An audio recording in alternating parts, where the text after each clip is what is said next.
हम लोग यहाँ पे पेज क्रमांक 34 में है, 34 में थे। यहाँ पे बात समाप्त हुई थी या हमने विराम दिया था कि भक्त के ना तो भक्त भगवान इस जगत में बद्ध आत्मा होते हैं और न भगवान स्वयं न भगवान के विस्तार। और इसको विस्तार से समझाने का प्रयास किया गया था कि जब कृष्ण भावना केवल स्मरण मरण का विषय नहीं है, अपितु भक्त भगवान की कोई एक्टिव सेवा करते हैं और इस सेवा को करते हुए वो पूरी तरह से आध्यात्मिक स्तर पे रहते हैं। हर वस्तु भगवान की है, अगर उसका उपयोग हम भगवान की सेवा में करते हैं तो उसमें हमें कोई बंधन नहीं लगता है। ये बात कही गई थी। अब हम आगे पढ़ते हैं। चैतन्य चरितामृत हमें शिक्षा देता है कि आत्मा अमर है और आध्यात्मिक जगत के हमारे सारे कार्य भी अमर हैं। और ध्यान देना होगा कि इस जगत में भी हम जो आध्यात्मिक जगत के कार्य करते हैं वह भी अमर है। मतलब अभी इसे हम महाप्रभु के बारे में पढ़ रहे हैं या हरे कृष्ण मंत्र जप कर रहे हैं या भगवान के संबंधित कोई भी सेवा कर रहे हैं, वह सारी कार्य अमृतत्व को लेके अमृतत्व के ही कार्य हैं। उन कार्यों का प्रभाव कभी नष्ट नहीं हो सकता है, ये हमें समझना होगा। ये बहुत बड़ी विज्ञान है। Devotees are not acting in passion, they are acting as if in passion. जो भक्त हैं वह रजोगुण में कार्य नहीं करते हैं, ऐसा लगता है कि वह रजोगुण में कार्य कर रहे हैं। तो ये जो है व्यक्ति को समझ में आना चाहिए इस बात को। ओके, कोई can not remove him. Okay, ये हट नहीं रहा है, दूसरे लैपटॉप से भी आ रहा है। इसको स्टॉप वीडियो एटलीस्ट। ठीक है, ठीक है, सबको दिख रहा होगा। तो इसलिए भक्त बहुत बहुत उत्साह से भगवान कृष्ण की सेवा में लगे रह सकते हैं और तथाकथित भौतिक वस्तुओं का वह उपयोग करते हुए दिख सकते हैं, लेकिन वह भौतिक धरातल पे नहीं रहते। और ये हर भक्त पे लागू होता है, चाहे वो नया डिवोटी हो और चाहे वो बहुत बड़ा डिवोटी हो या बहुत उन्नत भक्त हो। दोनों ही व्यक्ति अगर भगवान की सेवा में लगे हैं तो वह मुक्त अवस्था में रहते हैं। मायावादी लोग, जिनका विचार है कि परम पूर्ण निर्विशेष एवं निराकार है, यह दलील देते हैं, यानी आर्गुमेंट देते हैं कि स्वरूप सिद्ध आत्मा को बात करने की आवश्यकता नहीं है। किंतु वैष्णव जन जो कि कृष्ण के भक्त होते हैं, दलील देते हैं कि जब कोई साक्षात्कार की अवस्था को प्राप्त करता है तभी वह सचमुच बोलने लगता है। वैष्णव कहता है, इसके पहले तो हम केवल बकवास कर रहे थे, अब हम अपनी वास्तविक बातें, कृष्ण की बातें शुरू करें। अपने मत के पक्ष में मायावादी जल की गगरी का दृष्टांत देते हैं। वे कहते हैं कि जब गगरी जल से भरी नहीं होती है तो छलकती चलती है और आवाज करती है, किंतु जल से भरी होने पर नहीं छलकती और आवाज नहीं करती। तो क्या हम जल की गगरियां हैं? हमारी उपमा उनसे कैसे दी जा सकती है? अच्छी उपमा वह है जिसमें दो वस्तुओं में यथासंभव अनेक समानताएं हों। जल की गगरी जीवित शक्ति नहीं है, जबकि हम हैं। नित्य मौन ध्यान जल की गगरी के लिए अच्छा हो सकता है, किंतु हमारे लिए वह पर्याप्त नहीं है। जब सचमुच कोई भक्त यह अनुभव करता है कि उसके पास कृष्ण के विषय में कहने के लिए बहुत कुछ है, तो प्रतिदिन 24 घंटे भी कम पड़ जाते हैं। इस संबंध में कुछ बातें मैं कहना चाहता हूं, उसके बाद आगे चर्चा करेंगे। देखिए, एक बात तो ये है, प्रभुपाद हमें कह रहे हैं कि कुछ लोग, जो मायावादी लोग है, वो सोचते हैं कि मुक्ति के बाद कुछ करने की जरूरत नहीं होती है, ना कुछ बोलने की जरूरत है, ना कुछ कहने की जरूरत है। लेकिन ऐसा नहीं है। एक समझिए इसकी बात को। जैसे मान लीजिए किसी की आंख में परेशानी है, जैसे मेरे माता जी को क्या था, कैटरैक्ट था। तो अगर किसी के व्यक्ति की आंखों में मोतिया बिंद है तो सोल्यूशन ये नहीं है कि वे आंखों को निकाल दे, ये सोल्यूशन है नहीं। अभी तो उस मोतिया बिंद को हटाएगा और आंखें डॉक्टर ठीक कर देता है, तो क्या बोलते हैं, अरे पहले से बहुत अच्छा दिख रहा है कि नहीं, साफ दिखाई पड़ रहा है। तो आंखें देखने के लिए होती हैं, ऐसा नहीं कि आंखों में कुछ परेशानी है, आंखों में जो कष्ट है व्यक्ति आंखें निकाल दे। तो मायावादी लोगों के बात संग दिक्कत यह है कि वह आध्यात्मिक जगत की विविधताओं को नहीं समझते। वह यह भी नहीं समझते कि इस भौतिक जगत में विविध कार्य करते हुए भी भक्त आध्यात्मिक पद पे स्थित रहता है। ये बहुत बड़ा विज्ञान है जो समझ नहीं पाते हो। ये अद्भुत बात है कि भगवत गीता का प्रवचन सुन करके भी यज्ञार्थात् कर्मणो अन्यत्र लोकोयम कर्म बंधना, यज्ञ के लिए भगवान विष्णु के लिए कार्य करने से व्यक्ति मुक्त रहता है, ये देख करके भी, श्रवण करके भी उनको विश्वास नहीं होता, वो समझ नहीं पाते। कितने आश्चर्य की बात।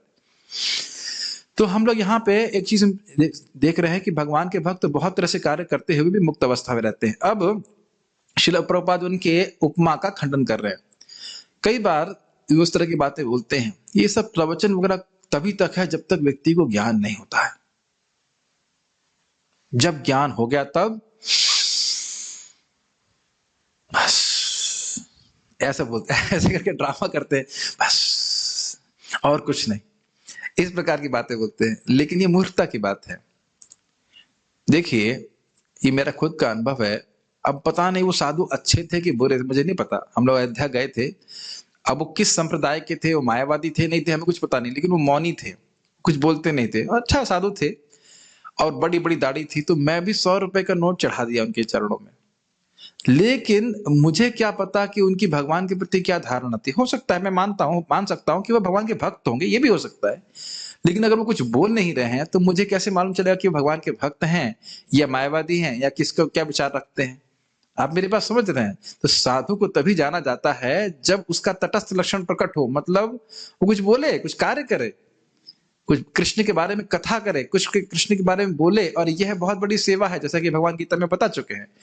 अब आप एक चीज देखिए, 2-3 बातें समझिए। एक, जब किसी वस्तु का, किसी व्यक्ति का महत्व, हमको महत्ता समझ में आती है, तो क्या हम लोगों को नहीं बोलते हैं इसके बारे में? अब जैसे मेरा बड़ा मन कर रहा था कि आप लोगों को बताऊं कि सूर्य नमस्कार से क्या फायदा होता है। अभी अभी बोलना शुरू कर दूंगा तो उसी भी 5 मिनट बोल देंगे हम। लेकिन कोई चीज अच्छी होती है तो हम बताते हैं कि नहीं बताते हैं? अरे कोई चीज खराब होती है तो वो बताते हैं कि नहीं बताते हैं? स्वाभाविक सी बात है। इन जगत में भौतिक वस्तुओं का गुणगान करने की हमारे अंदर प्रवृत्ति है। ऐसा कोई व्यक्ति नहीं है जो सुबह से शाम तक किसी वस्तु के गुण या दोष के बारे में ना बोलता हो। मेरी बात समझ रहे हैं? हम भक्तों की बात नहीं कर रहे हैं, हम सामान्य सभी व्यक्तियों की बात कर रहे हैं। ऐसा कोई व्यक्ति नहीं जो सुबह से शाम तक कुछ ना कुछ गुण या दोष की चर्चा किसी से ना करता हो। जब गुण पता होंगे तब तो करेगा चर्चा। अरे नाम की महिमा समझेगा जब करेगा, और नाम की महिमा समझेगा तो क्यों नहीं बताएगा दूसरों को उसके भगवान के बारे में? मुझे तो आश्चर्य होता है। स्वाभाविक सी बात है, बताएगा। अरे ये छोड़ दीजिए, हम और किसी चीज की प्रोडक्ट की बात नहीं करते। एग्जाम्पल देता हूं, मैं बहुत समय से डाबर का च्यवनप्राश खाता आया हूं, बचपन से खाया, जब भी खाया वहीं खाया। एक व्यक्ति मेरा वो डाबर का च्यवनप्राश को लेके चला गया मेरे से, रूम शिफ्ट किया, और उसको हमारे यहाँ मंदिर में प्रसादम नहीं छोड़ते। पैसे रख दीजिए, 10,000 रुपए लेके नहीं जाएगा आश्रम में कोई, लेकिन प्रसादम नहीं छोड़ते, प्रसादम लेके भाग जाते हैं। प्रसादम की चोरी करने का अधिकार भक्तों को होता है। तो लेके सब गायब कर दिया। हमने कहा अरे च्यवनप्राश चाहिए था। लेकिन कृष्ण बड़े कृपालु हैं। दूसरे भक्त ने कहा अरे मुझे किसी ने मुल्तानी च्यवनप्राश दिया है, ये लीजिए आप। और उसने कभी खाया नहीं था। मुझे थोड़ा संदेह हुआ, हमने कहा मैंने आज तक वही खाया है। ये सब मैं खाली लौकिक बात नहीं बोल रहा हूँ, थोड़ा विचार कीजिएगा, इस पे रिफ्लेक्शंस है हमारे। फिर जैसे मैंने वो खाना शुरू किया, अरे वाह ये तो बहुत बढ़िया, अब मैं जिंदगी में कभी डाबर का च्यवनप्राश नहीं खाऊंगा, हमेशा मुल्तानी च्यवनप्राश खाऊंगा। कहने का क्या अर्थ है? जिंदगी भर हम लोग भौतिक भोगों में पड़े हुए हैं, कृष्ण कथा का, कृष्ण दुनिया की बातें करते रहते, सोचते यही बहुत बढ़िया है। लेकिन जब कहें कृष्ण कथा को दे हमको ला करके चर्चा करने लग जाए तो ना अब हम कभी भौतिक बात नहीं करेंगे, हम कृष्ण कथा ही करेंगे, कृष्ण के नाम जब करेंगे, भक्ति करेंगे। समझ देख रहे ना जीवन में? तो ये बात हम खाली कह रहे हैं यहाँ पे कि जब व्यक्ति कृष्ण के गुणों को समझता है, और ध्यान दीजिएगा जब हम नाम जप कर रहे हैं, कृष्ण के गुणों को समझ रहे हैं, तो हमारी भगवान के प्रति प्रेम बढ़ रहा है। अब एक बात समझिए, जैसे समझते होंगे सब लोग, माता जी लोग, उनका जो छोटा बच्चा होता है उसका गुणगान जरूर करते रहते हैं। अरे देखो हमारा बच्चा ऐसे क्या चला, हमारा बच्चा वैसा किया, हमारा बच्चा ऐसा किया, हमारा वैसा किया। अब वो बच्चे में क्या बहुत से दिव्य गुण है कि वो सभी क्या कह सकते हैं, सारे ब्रह्मांडों का जन्मादि यथा तो है नहीं, अभिज्ञ तो है नहीं, स्वराट तो है नहीं, ये सब गुण तो है नहीं, लेकिन फिर भी प्रेम है बच्चे से, इसलिए बोलते रहते हैं। यहां तक कि कोई बच्चे को देख भी ले प्रेम से तो माता को बड़ा सुख मिलता है कि नहीं? अब कैसे पता? हम देख के समझ लेते हैं उससे कोई ज्यादा प्रैक्टिकल अनुभव करने की जरूरत हमको नहीं है। देख के समझ में आता है कि माता पिता को उनके बच्चे को बस खाली प्रेम से देख दीजिए तो उनको लगता है बहुत अच्छा है, बहुत अच्छा है, मेरा बच्चा कितना प्रिय है, देखो कितना अच्छा लग रहा है। तो मैं खाली ये बोल रहा हूं कि यहाँ 2 बातें हैं, या तो उसमें गुण हो तो हम बोलने की इच्छा होती है, या उससे प्रेम हो तो बोलने की इच्छा होती है। तो दोनों ही चीज तो कृष्ण में घटित हो रही है। भगवान के प्रति भक्तों का प्रेम है, और भगवान में ऐसे दिव्य गुण है कि बोलते हुए थकता नहीं व्यक्ति। कितने भी एक एक गुण पे आप विचार करेंगे, कृष्ण की दया, कृष्ण का रूप, सौंदर्य इत्यादि, तो प्रभुपाद यही कह रहे हैं कि जब व्यक्ति को वाकई समझ में आता है कृष्ण के बारे में कितना बोलना है, तो मौनी रहने का कोई मतलब ही नहीं। अभी तो एक जगह बोला गया है, गोपियां ही बोलती हैं कि दिक्कत ये है कि कृष्ण तो बहुत सुंदर है, लेकिन दिक्कत ये है कि आंखें देख सकती हैं, आंखें बोल नहीं सकती, और जीभ बोल सकती है लेकिन जीभ देख नहीं सकती। समझ में आया? कितना सुंदर गुणगान है ना। कृष्ण के रूप का आस्वादन आंखें कर रही हैं, लेकिन वो बोल नहीं सकती कि वो क्या आस्वादन कर रही हैं। और कृष्ण का रूप का आस्वादन, रूप का एटलीस्ट आस्वादन जीव नहीं कर सकती, लेकिन जीव बोल सकती है। तो हम कैसे वर्णन करें कि कृष्ण कितने सुंदर है? अभी विचार कीजिए कि कृष्ण कितने सुंदर हैं, बताइए। और इसी को ब्रह्म संहिता में बड़ा स्पष्ट कहा गया है, कथा गानम नाट्यम गमनपि वंशी प्रिय सखी। वहां पे कथा केवल कथा नहीं है, गायन है। इतने आनंद में है लोग, कृष्ण कथा बोल रहे हैं कि वो गा रहे होते हैं। तो यानी कि गायंती आनंद समुद्र मग्न, भागवत में आता है। वो गाते क्यों हैं? क्योंकि गाने से वह आनंद के समुद्र में मग्न हो जाते हैं। तो ये है सेवा। इस संबंध में एक और बात प्रभुपाद जी के जीवन की कहना चाहता हूँ, बहुत सुंदर। श्रील प्रभुपाद जी कहीं गए थे, कोल माइंस, जहाँ पे कोयले की खदान होती है, तो जगह जगह लिखा हुआ था लोगों को प्रेरित करने के लिए कि बातें कम काम ज्यादा बातें कम काम ज्यादा, जगह जगह लिखा हुआ था। और जहां जिसने आयोजन किया था, वो जो मिनिस्टर थे वो चीफ गेस्ट थे, और प्रभुपाद जी को भी बुलाया गया था। तो प्रभुपाद जी को जो है बोलने के लिए बोला गया। तो प्रभुपाद जी बोले, और उसी मिनिस्टर ने वो सब लिखवाया था, बातें कम काम ज्यादा, बातें कम काम ज्यादा। लेकिन प्रभुपाद जी फिर कोट किए, कथयन्तश्च माम नित्या तुष्यन्ति च रमन्ति च। मेरे भक्त लगातार ही मेरे बारे में श्रवण कीर्तन करते हैं, इसलिए वो खुश रहते हैं। तो फिर प्रभुपाद कहते, देखो भगवान क्या बोल रहे हैं, बातें ज्यादा काम कम समझ आ रहा है? मानव जीवन इसी के लिए है कि हम कृष्ण कथा, हरिनाम कथा सुने अधिक से अधिक, और बहुत ज्यादा मेहनत करने की आवश्यकता नहीं है, क्योंकि मानव जीवन की आवश्यकताएं बहुत कम है। जो भी बात हो कृष्ण के संबंध वो। इसीलिए प्रभुपाद जी सुबह 1 घंटा, शाम को 1 घंटा, 2 घंटा तो नियमित रूप से रखे कि हम कृष्ण कथा का श्रवण करें। 2 घंटा जप, तो मान के चलिए 4 घंटा तो मिनिमम श्रवण कीर्तन हमने करना ही है, ताकि हम कृष्ण भावना में बने रहें। तो इसलिए हम लोगों को, अच्छा दूसरी बात यहाँ पे प्रभुपाद क्या समझा रहे हैं, बहुत इंटरेस्टिंग चीज है। जब भी उपमा दी जाती है, उपमा मतलब तुलना, तो उन दोनों में कुछ साम्यता होनी चाहिए। वो कह रहे हैं कि आप गगरी का एग्जाम्पल दे रहे हो, तो कि जीवात्मा गगरी है, गगरी का मतलब होता है घड़ा। तो कहते हैं घड़ा जब जो है भरा नहीं रहता है तो वो आवाज करता है, और जब भर जाता है तो फिर वह आवाज नहीं करता। एक और अपने उदाहरण सुना होगा, थोथा चना बाजे घना। तो चना खाली होता है वो ज्यादा आवाज करता है। तो इस प्रकार से वो उदाहरण देते हैं। लेकिन क्या हम लोग चने हैं? बताइए, क्या हम लोग चने हैं या क्या हम लोग घड़े हैं? घड़ा एक मृत वस्तु है, उसका जीवात्मा के चेतना से क्या संबंध है? कोई संबंध नहीं है। तो ये उपमा ठीक नहीं बनती। लेकिन मैं इसी उपमा को पॉजिटिव वे में ले रहा हूं। जब व्यक्ति के हृदय में कृष्ण कथा रूपी अमृत भरा रहता है, उसका हृदय जो है, अब हृदय तो कंपेयर कर सकते हैं घड़े से। जब उसका हृदय रूपी घड़े में कृष्ण कथा का तो छलक के दूसरों के पास पहुंचता है। समझ में आई मेरी बात? वो so much overflowing with Krishna's glories, Krishna के गुणों से उसका हृदय इतना पूरित है कि वो छलक रहा है और दूसरों को प्रस्तुत कर रहा है। समझिए इस बात को। और यही भागवत में बार बार हुआ है। मैं अपने मन से नहीं बोल रहा हूं। भक्त लोग भगवान कृष्ण की महिमा का हृदय में अनुभव कर रहे हैं, और उनसे रहा नहीं जाता है बोले बिना। ये बात है। अब तो उपमा ठीक आ रही ना, हाँ हम गगरी हैं, लेकिन भरी हुई गगरी भरी हुई नहीं है। वो इतनी भरी हुई है कि वो छलक रही है, दूसरों को दे रही है। और यही सिद्धांत है। कृष्ण कथा हम इतना पढ़ें, इतनी भक्ति करें कि वो छलक के दूसरों के पास पहुंचे। ये बात होती है। जब स्वयं हम अच्छे से भक्ति करते हैं, स्वाभाविक रूप से वो दूसरों को बोलने का मन करता है। देखिए मेरे को क्यों उत्साह आ रहा है, क्योंकि भगवान की कृपा से बातें समझ में आ रही हैं। और जब मुझे समझ में आता है तो मुझे लगता है अरे कितना सुंदर है। कल भी मैं चैतन्य चरितामृत पढ़ रहा था, इतना सुंदर था। हमने कहा भक्तों को शेयर करेंगे तो कितना सुंदर होगा। कल एक मन में रिफ्लेक्शन आया कि भाई देखो, अभी हमें किसी भक्त ने प्रसाद के लिए बुलाया। अपना खाना होता आदमी क्या करेगा? खिचड़ी उचड़ी बना करके एक सब्जी रोटी बना के रह जाएगा। लेकिन साधुओं को सेवा करना है तो अच्छे से बनाते हैं कि नहीं? चटनी भी हो, थोड़ा अचार भी हो, ये भी हो, सब माता जी जो सेवा की है कोई दिक्कत नहीं देखा। तो मैं सोचा यही तो मेरे पे घटित होता है। जब मैं स्वयं पढ़ता हूं तो अब कैसे भी पढ़ पढ़ के पूरा कर लिया हो गया, लेकिन जब भक्तों को बताना है तो और बातें और डेकोरेशन उसमें रहते हैं। स्वाभाविक सी बात है, सेवा करना चाहते हैं, बोलना चाहते हैं कृष्ण के बारे में। जैसे अभी बता रहा हूं, गगरी वाला एग्जाम्पल जब भी आया है, पहले नहीं सोचा था मैंने इस बारे में, but it is actually a fact. माता कुंती कृष्ण के सामने है, कृष्ण की महिमा हृदय में एकदम कैसे क्या है, ब्लास्ट हो रहा है, मतलब पूरा ओवरफ्लो हो रहा है, और वही उनके उद्गार के रूप में प्रकट हो रहा है। समझ रहे मेरी बात? रूप गोस्वामी जैसे बोल रहे हैं, मैं नहीं समझ पा रहा हूं कृष्ण नाम में कितना अमृत है। तो जो बोल रहे हैं वो क्या है? वो उनका जो अनुभव है वही प्रकट हो रहा है। ये प्रभुपाद जी के तात्पर्य क्यों अच्छे लगते हैं? क्योंकि प्रभुपाद इसको लादिनी माता जी ने प्रभुपाद जी का फोटो दिखा दिया, बहुत सुंदर। तो वह जो उनका आस्वादन कर रहे हैं वो हमारे पास छलक के आ रहा है। प्रभुपाद जी इस बात को बोलते थे कि क्यों मेरे तात्पर्य लोगों को अच्छे लगते हैं, क्योंकि मैं खुद उसमें बहुत सुखी हूं उनको करने के लिए। नहीं तो कौन रात की नींद छोड़ करके 1 से 4 में इन तात्पर्य को लिखता। यहां तक कि मृत्यु शैया पे भी प्रभुपाद जी इसको लिख रहे थे, रिकॉर्ड बनाने के लिए नहीं, अपितु वह इसको त्याग नहीं सकते थे।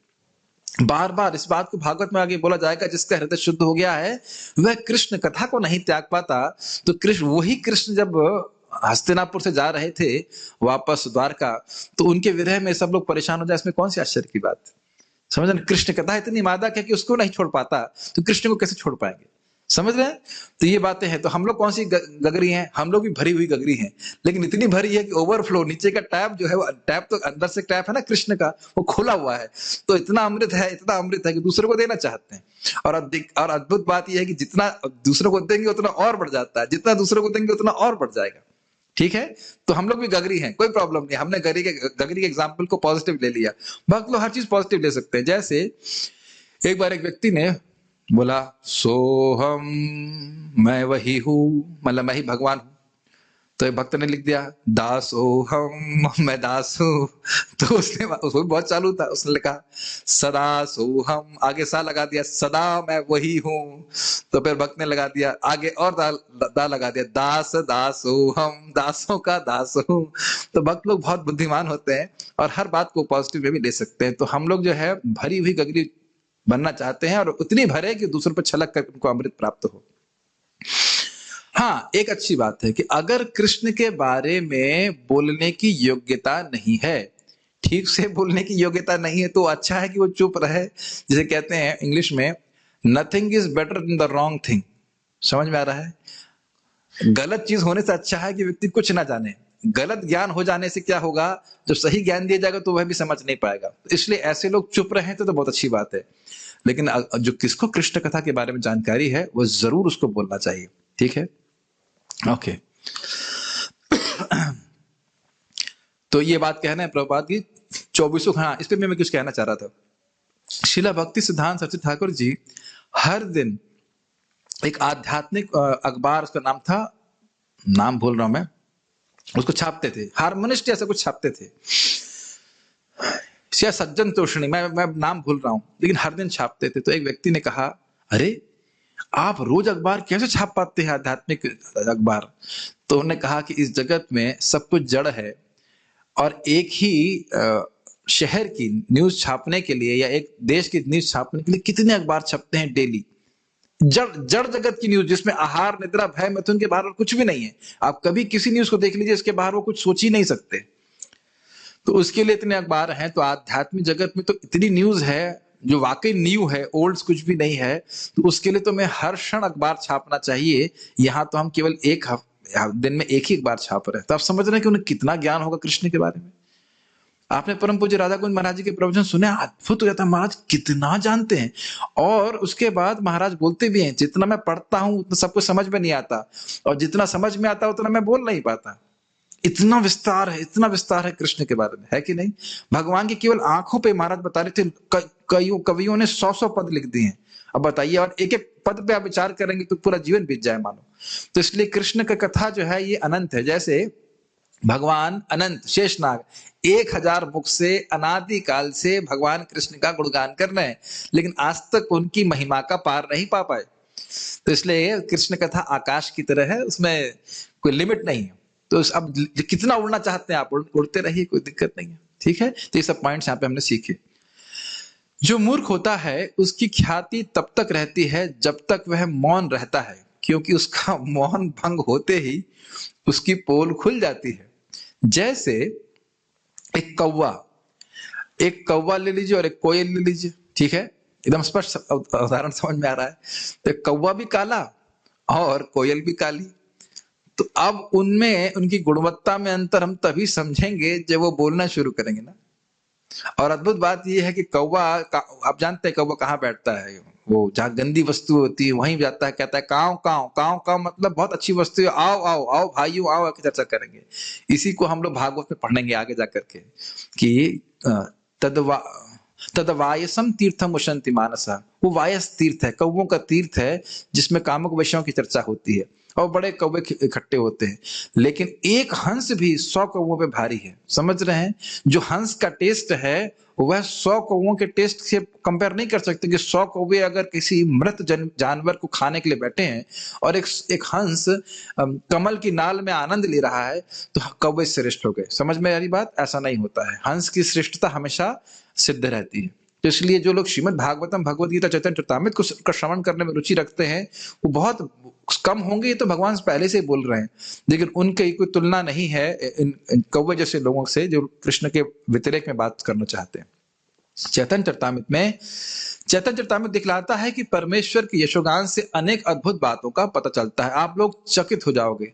एक बात आ रही थी भागवत में, अभी चर्चा हो गई थी कि सर्वज्ञ, थोड़ी मिस्टेक सी हो रही थी, ऐसा लग रहा था कि अभिज्ञ सर्वज्ञ ब्रह्मा जी भी हैं। अरे कुछ भी नहीं जानते ब्रह्मा जी, भगवान के तुलना में वो कुछ भी नहीं जानते हैं, कुछ भी नहीं जानते हैं। और उसको आप पढ़िएगा, अगर आप लोग के पास चैतन्य चरितामृत सेट है तो आप पढ़िएगा सनातन शिक्षा में किस प्रकार से वे अनभिज्ञ हैं कि अन्य ब्रह्मांड भी हैं।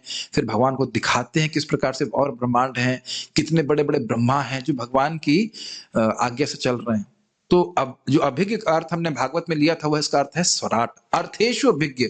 जो व्यक्ति इस जगत के कार्यों के प्रति, अर्थों के प्रति पूरी तरह से अभिज्ञ, सर्वज्ञ, वो एकमात्र भगवान कृष्ण है, विष्णु है, और कोई भी नहीं है। और खुद ब्रह्मा जी इसको स्वीकार करते हैं कि मैं जब देखने का प्रयास कर रहा तो मैं नहीं देख पाया। तो खैर इस तरह की बहुत सारी अद्भुत बातें, भगवान के कैसे अवतार होते हैं और भगवान के किस प्रकार से महान हैं, जैसे कि वैकुंठ के सारे वैकुंठ गोलोक के कोने में ही है। ऐसी अद्भुत बातों को आप श्री चैतन्य चरितामृत में सीखने वाले हो। और बहुत सारी बातें चैतन्य चरितामृत के प्रारंभ में कृष्णदास कविराज गोस्वामी लिखते हैं, मैं अपने गुरुओं को सादर नमस्कार करता हूं। अब श्रील प्रभुपाद जी यहाँ क्या कह रहे हैं देखिएगा। जो 14 श्लोक हैं शुरुआत के, ये श्रील प्रभुपाद जी कहते थे कि अगर कोई व्यक्ति समझ ले इसको तो उसका कभी सैद्धांतिक पतन नहीं होगा। सैद्धांतिक पतन समझ रहे हैं? Philosophical fall down. फिलॉसफी एकदम पक्की हो जाएगी, भले ही वो नियम पालन कर पाए या ना कर पाए, लेकिन फिलॉसफी बहुत पक्की हो जाएगी, कोई उसको हिला नहीं सकता है। तो उनको प्रभुपाद जी सारांश में यहाँ पे प्रस्तुत करेंगे, उसको हम थोड़ा समझते हुए चलेंगे और उसके बाद आगे फिर जब श्लोक आएंगे तो हम उसको और ठीक से पढ़ेंगे। ये यहाँ मैं फिर से पढ़ता हूं, मैं अपने गुरुओं को सादर नमस्कार करता हूं। वे यहां बहुवचन का प्रयोग गुरु शिष्य परंपरा को इंगित करने के उद्देश्य से करते हैं। ऐसा नहीं है कि वे केवल अपने गुरु को नमस्कार करते हैं, वे तो पूरी परंपरा को, शिष्य परंपरा की पूरी श्रृंखला को नमस्कार करते हैं जो स्वयं कृष्ण से शुरू होती है।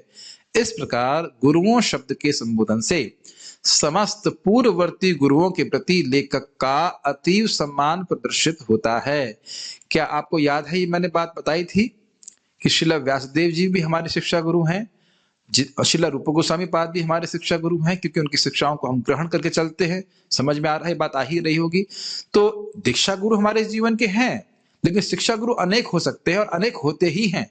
ऐसा ही नहीं है कि एक ही गुरु सारी शिक्षा देगा। महाराज जी बता रहे थे कि अरे भाई, कोई पिता जन्म देता है लेकिन पढ़ाई कराने के लिए ट्यूशन मास्टर के पास भेजता है कि नहीं भेजता है? कि ये सारी बात जो है पिता माता ही सिखा देते हैं? ऐसा होता है क्या? नहीं होता है। और सभी सम्मानीय है कि नहीं? अरे भाई, ट्यूशन मास्टर भी सम्मानीय है और माता पिता भी सम्मानीय है, सभी का सम्मान करना चाहिए। और कभी कभी एक भक्त अभी क्लास में, एक भक्त तो ऐसा कह रहे थे, और कई बार ऐसे लोग कहते हैं कृष्ण ही हमारे गुरु हैं। अच्छा, वो कहते हैं हमें कोई गुरु स्वीकार करने की जरूरत नहीं, कृष्ण ही हमारे गुरु हैं। हमने कहा अच्छा, तो कृष्ण आपके गुरु हैं, फाइन, हमारे भी गुरु हैं, तो गुरु जी की बात माननी चाहिए ना। गुरु जी की वही बात, तो ऐसा तो नहीं होता गुरु जी की मैं वही बात मानूंगा जो मुझे अच्छी लगती है और जो बातें मुझे अच्छी नहीं लगती उनको नहीं मानूंगा। ऐसा, ये तो शिष्य का मतलब नहीं है। तो गुरु जी क्या कह रहे हैं, मतलब भगवान कृष्ण कह रहे हैं क्या कि तुम्हें अगर ज्ञान चाहिए तस्मात् न, भगवद गीता का श्लोक है ना जिसमें वो बोलते हैं कि प्रणिपातेन परिप्रश्नेन सेवया उपदेक्ष्यन्ति ते ज्ञानम ज्ञानेन तत्त्वदर्शिनः, कि अगर तुम ज्ञान प्राप्त करना चाहते हो तो तुम गुरु के पास जाओ और उनके पास, श्लोक एकदम से कैसे हट गया मेरे मन से, ये मुझे दिखाता है कि कृष्ण ही सबको स्मृति देते हैं। कोई ने हेल्प किया मेरे को? अरे 4.36 नहीं, श्लोक बताओ कौन सा है? 36 37 ऐसा तो ना बोलूंगा, श्लोक शुरुआत नहीं याद आ रही है। देखिए पारायण नहीं किया उस दिन से ना, तो याद नहीं आ रहा। एनीहाउ उसका पॉइंट ये था, इसका अर्थ ये है कि गुरुओं के पास जाओ, 3 उपहार दो, तद्विधि। अब आ गया कृष्ण, कृष्ण गुरु हैं, कृष्ण ने स्मरण कराए। तद्विधि प्रणिपातेना परिप्रश्न न सेव्या उपदेक्षन्ति ते ज्ञानम ज्ञानिनस तत्वदर्शिना। देखिए कृष्ण साक्षात अर्जुन के सामने हैं। मैं खाली शिष्य परंपरा की बात फोकस करने की बात कर रहा हूँ कि गुरुओं के पास हमें किस भाव में जाना चाहिए और क्या भाव होना चाहिए, मतलब तब हम ज्ञान धारण कर पाते हैं। तो कह रहे तद्विधि, तद्विधि उसको जानने के लिए, भगवान के ज्ञान को जानने के लिए। कौन बोल रहा है? भगवान स्वयं। भगवान स्वयं बोल रहे हैं कि भगवान के ज्ञान को जानने के लिए तुम्हें गुरु के पास जाना चाहिए। तद्विधि प्रणिपाते ना, प्रणिपात उनको प्रणाम करना चाहिए, मतलब सम्मान की भावना होनी चाहिए। जैसे यहाँ पे बता रहे हैं कि मैं नहीं जानता हूं, मेरे गुरुवर जानते हैं, परंपरा से मुझे ज्ञान दे रहे हैं, विश्वास के संग स्वीकार करना चाहिए। प्रणिपाते ना परिप्रश्न ना, और ये नहीं भोंदू की तरह बैठना चाहिए। अगर कुछ नहीं समझ में आए तो पूछना चाहिए। जैसे मुझे बहुत अच्छा लगा कि वो क्विज जो थी उसमें कुछ त्रुटि थी, तो एक भक्त ने थोड़ा सा देखा एक दो श्लोकों प्रश्न पे, और फिर मुझे पूछा प्रभु जी क्या ये सही है? बहुत सुंदर एटीट्यूड है, प्रभु जी क्या सही है? तो फिर मैंने उस पर विचार किया और फिर मैंने उसे करेक्शन दे दिया कि इस प्रकार से होना चाहिए। तो ऐसे नहीं है कि भोंदू की तरह बैठने पता नहीं क्या चल रहा है। हाँ भाई बैठना चाहिए।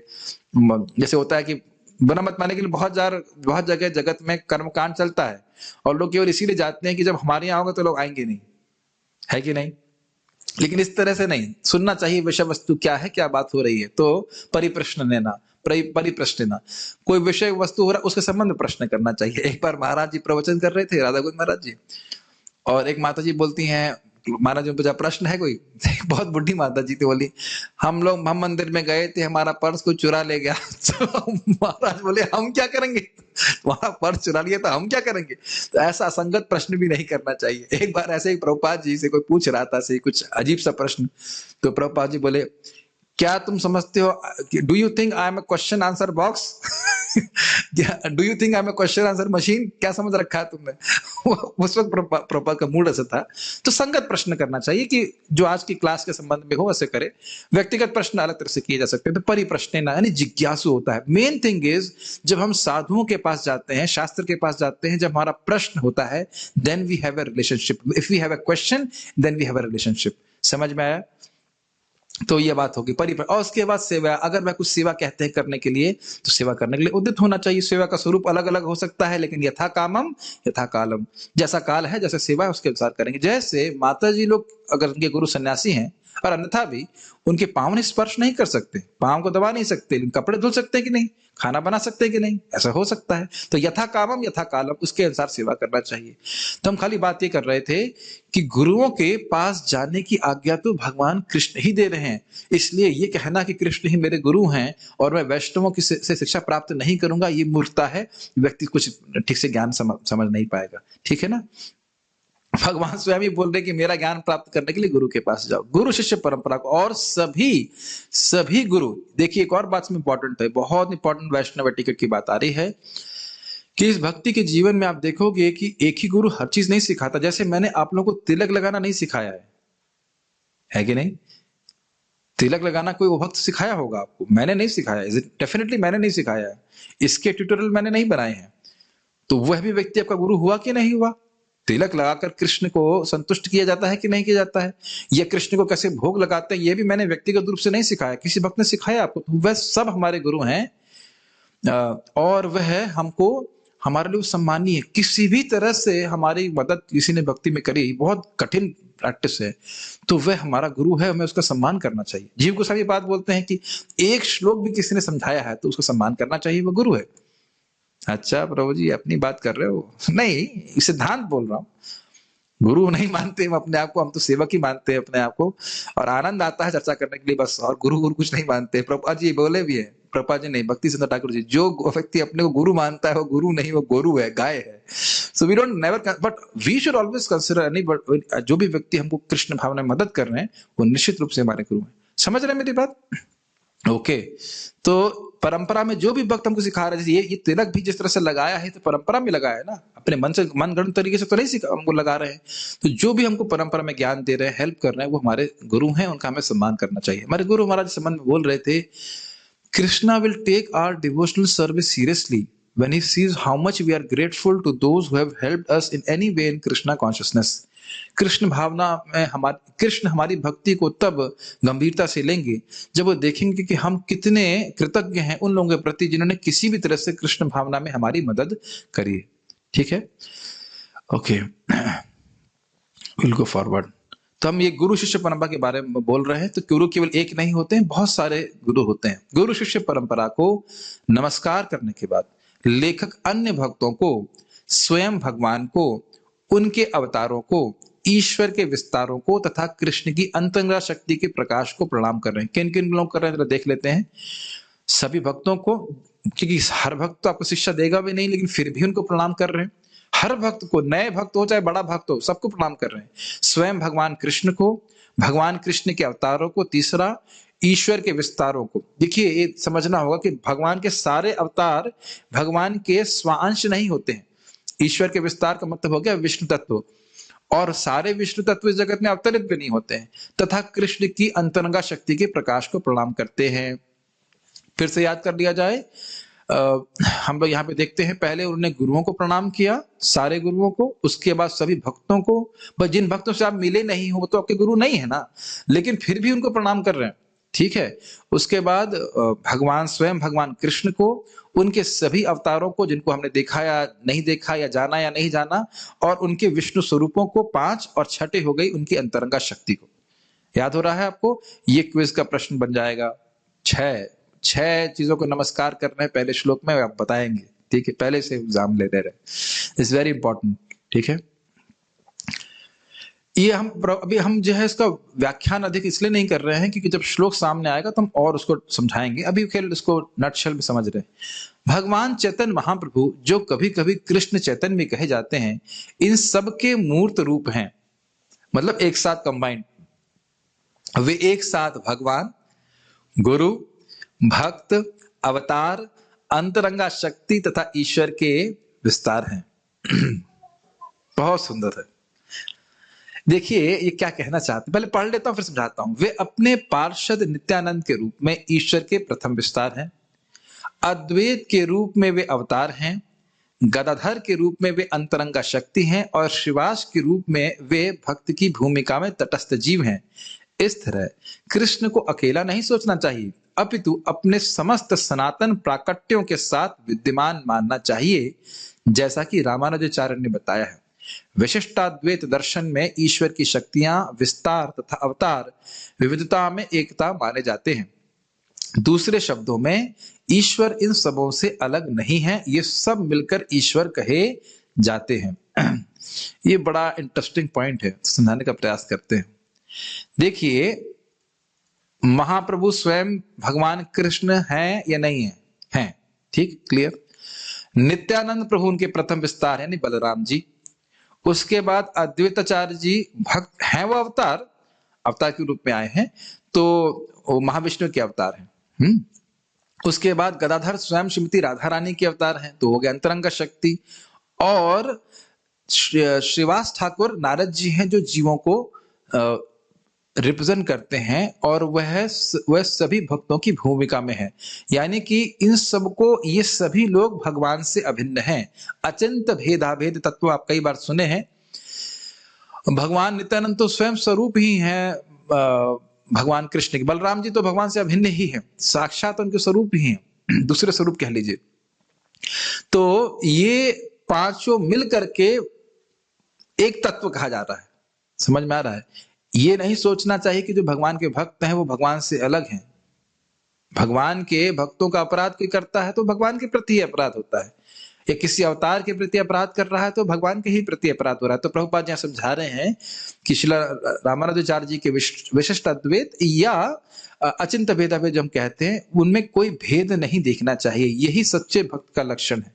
भगवान के से वहां पे आप नवचंद महाराज समझा रहे थे, जिस प्रकार से भगवान की पूजा होती है उसी प्रकार से हम प्रभुपाद जी की, गुरु जी की पूजा करते हैं, तुलसी देवी की पूजा करते हैं। लेकिन किस अर्थ में? कि ये भगवान से अभिन्न है, ये भगवान की तदिया है। समझ में आ रहा है बात? Yes, okay. तो ये सब मिल करके ईश्वर कहे जाते हैं, भगवान से अलग बिल्कुल नहीं है। ओके, एग्जाम्पल से समझिए आप। मान लीजिए, ये एग्जाम्पल बहुत आसानी से समझ में आ जाएगा कि माता जी हैं, चलिए माता जी का एक बच्चा है साथ में, तो उस बच्चे को कोई थप्पड़ मार दे तो माता जी को थोड़ा बुरा लगेगा? क्या लगता है माता जी हो, बताइए, बुरा लगे? वो माता जी इनके बच्चे हैं, बुरा लगेगा? आपको थोड़ा मारा है, ज्यादा बुरा लगेगा। अपने को थप्पड़ मार दे फिर भी सहन कर ले, तुमने मेरे बच्चे को कैसे मारा? अरे तो बच्चे तो आपसे अलग है ना, क्या कहेंगे? नहीं ना ना, बच्चा मेरे से अलग नहीं। तो यहां देख लीजिए आप, यहां भी आपका संबंध है, तो आप कहेंगे ना ना, बच्चा मुझसे अलग नहीं, जबकि अलग दिख रहा है, अलग दिख रहा है, लेकिन फिर भी अपनी ना ना अलग नहीं है, हम सब एक ही परिवार, हम एक ही हैं, ऐसे ही बोलेंगे आप, एक परिवार के हैं। उसी प्रकार से मान लीजिए कोई हमारे माता को या हमारे पिता को मारता है, तो हम क्या कहेंगे? ना ना ना, आपने कैसे उनको मारा? हमारे पिताजी हमारे माता जी है, संबंध है। इस जगत में देख रहे हैं कि नहीं, अलग दिख रहा है, लेकिन संबंध होने के कारण आप देख, ना ना अलग नहीं, अलग नहीं, हम तो सब एक ही जैसे। मेरी बात समझ में आ रही है? बहुत मोटा मोटा उदाहरण मैं दे रहा हूं तो समझ में आएगा। तो इसी प्रकार से जगत की हर वस्तु भगवान से संबंधित है, और यह लोग भगवान के अवतार, भगवान के प्रथम विस्तार नित्यानंद प्रभु, भगवान के अवतार अद्वैताचार्य जी, और जीवात्मा यानी श्रीवास ठाकुर जी, अंतरंग शक्ति गदाधर पंडित, ये सब भगवान से अभिन्न है। एक बात जो सूक्ष्म है, अवतार मतलब भगवान के विस्तार भी हो सकते हैं और वो जीव भी हो सकते हैं, ये बात ध्यान रखिएगा। यहां पे जो अवतार की बात आ रही है वो महाविष्णु यानी कि अद्वैताचार्य जी के बारे में बात हो रही है, और वह विष्णु अवतार है। लेकिन इन जनरल अवतार दोनों कैटेगरी में से हो सकते हैं। मेरी बात समझ में आ रही है? यहां जो बात हो रही है अवतार महाविष्णु की, वो साक्षात ईश्वर हैं, भगवान महाविष्णु के अवतार हैं अद्वैताचार्य जी, तो वह भगवान वो ईश्वर हैं। लेकिन इन जनरल अवतार जरूरी नहीं है कि वो विष्णु स्वरूप ही हो, वो विष्णु अवतार भी हो सकते हैं, विष्णु के अवतार भी हो सकते हैं, विष्णु तत्व भी हो सकते हैं, और जीव तत्व भी हो सकते हैं, वो अलग अलग है, वो एक अलग व्याख्या है। लेकिन यहाँ पे जो अवतार की बात हो रही है वो स्वयं महाविष्णु के अवतार हैं अद्वैताचार्य जी। फिर भी आप लोगों को मैं रिमाइंड कराऊंगा, चैतन्य महाप्रभु हैं स्वयं भगवान श्री कृष्ण, जो श्रीमती राधा रानी के भाव को लेके आए हैं, भक्त के भाव को लेके आए हैं। नित्यानंद प्रभु हैं भगवान के प्रथम विस्तार यानी कि बलराम जी, कृष्ण के पहले विस्तार है ना बलराम जी, और उसके बाद अद्वैताचार्य जी हैं भगवान के अवतार, भक्तावतार, भक्तावतार भक्ताख्यम नमामि भक्त शक्तिकम, ये सब श्लोक आएंगे। तो अवतार हैं, और वह भी भक्त के रूप में आए, लेकिन भगवान के अवतार हैं, महाविष्णु के अवतार हैं। महाविष्णु और शिव जी के सम्मिलित अवतार कहे जाते हैं। और गदाधर पंडित स्वयं श्रीमती राधा रानी है। क्या गदाधर पंडित तो लग रहा है पुरुष के रूप में आए? हाँ, ऐसा चलता है। श्रील रूप गोस्वामी भी आध्यात्मिक जगत में मंजरी हैं, लेकिन यहाँ पे वह पुरुष के रूप में आए। ये भी बात इंपॉर्टेंट है। ऐसा नहीं है कि स्त्रियों का ही गोपी भाव होगा, ये इसका भौतिक शरीर से कोई मतलब नहीं है। इसका ये जो भाव भगवान के प्रति होता है वो चिन्मय आत्मा का भाव होता है, शरीर का कोई भाव नहीं होता है। और इसको बोलते भी है महाप्रभु कि गदाधर तो मेरी वैकुंठ की पत्नी है। क्या बोल रहे हैं, वैकुंठ की पत्नी है? मतलब खाना इतना अच्छा बनाते थे, बहुत अच्छा खाना बनाते थे, तो बोलते थे गदाधर मेरी वैकुंठ की पत्नी है, ऐसा करके बोलते थे। तो वो स्वयं श्रीमती राधा रानी के अवतार हैं, बहुत सुंदर। और उसके बाद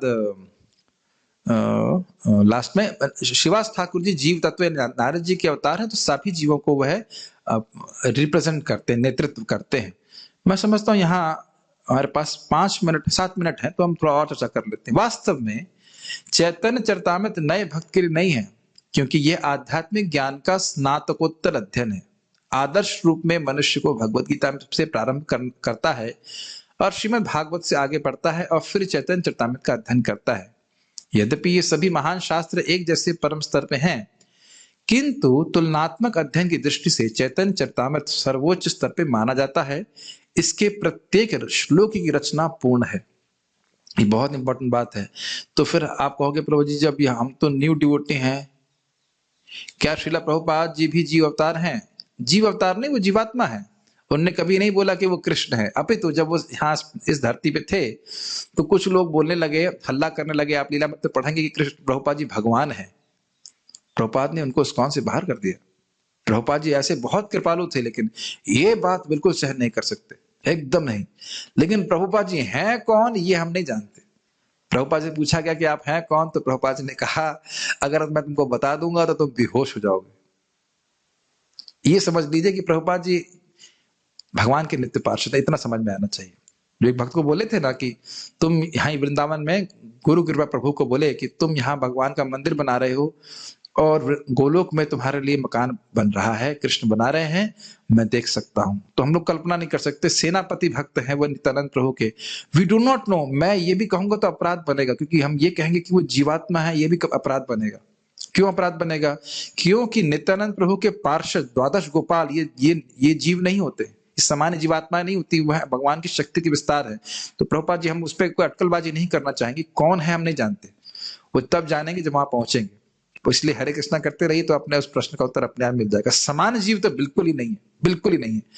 और इसे एम्पावर्ड शक्ति अवतार कह सकते हैं, बिल्कुल भक्ति की शक्ति से वो आवेशित है। और नित्यानंद प्रभु ने कहा था कि मेरा सेनापति भक्त आएगा और पूरे विश्व में कृष्ण भावना का प्रचार करेगा। तो इतना बात हम समझ में आता है। तो यानी कि एकदम अंतरंग पार्षद हैं नित्यानंद प्रभु के।